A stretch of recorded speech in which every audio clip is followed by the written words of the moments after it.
The question for today's video: how long is too long for a movie? With news coming out about Martin Scorsese's next film, Killers of the Flower Moon, being 3 hours and 26 minutes, people are getting concerned, and rightfully so. I think in general, a lot of movies these days are getting a little too long. I usually walk out of films and I'm like, that was pretty cool. Could have been shorter. But I think that the issue isn't always how long the movie is. It all comes down to pacing. Good or bad pacing can make a hour-and-a-half film feel like 3 hours, or a 3-hour film feel like a crisp 210. I think we see different examples of that all the time. I'm sure there are movies you've seen recently where you walk out and you're like, man, that was like 4 hours long, and it was like 2 hours. And then same thing vice versa. I'm sure you've walked out of some movies that are actually 3 hours long and they felt like 2. For me, that was Avatar: The Way of Water, a pretty solid film, and I think one of the most impressive parts about that movie is just how well it's paced. That movie is like 3 hours, but it does not feel like that. And I think it feels about as short as it could have. There's always the argument of like, can certain things be cut out here and there?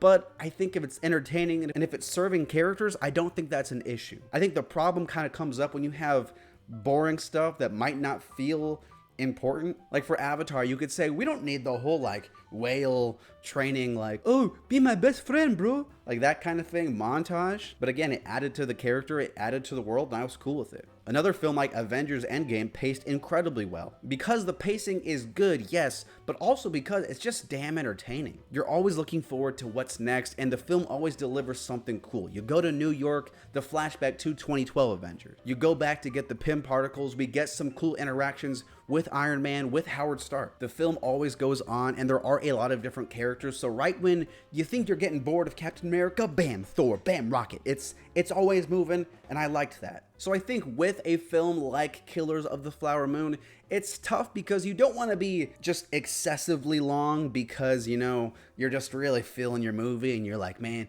this is gonna be a big epic. It's gonna be the next Seven Samurai. I don't think that's the case, and I think the downside of making a movie that long is once people start finding out about it, I think some people are going to stay away. Me, maybe you, if you're into movies, I'm going to go see it. I don't really care because I trust a filmmaker like Martin Scorsese. But like my dad, my mom, they're going to be like, oh, this looks pretty neat. It's got Leo in it, Mr. DiCaprio. Let me Google, oh, 3.5 hours, what the hell? I got church in the morning. And I think that kind of is a issue because marketing can't really do a long runtime service. And quite frankly, I think you have to have the reputation of someone like Scorsese to pull that off and people still be interested. Heck, even me, if I just pull up on some random movie and it's super long, I'm gonna choose to watch the shorter movie most times if I have the option. Because when you sit down to watch a long movie, like, that's a night. That's a whole commitment thing. Hey, what's up, baby? Nah, sorry, I can't come over tonight. I'm watching that new Scorsese, you know?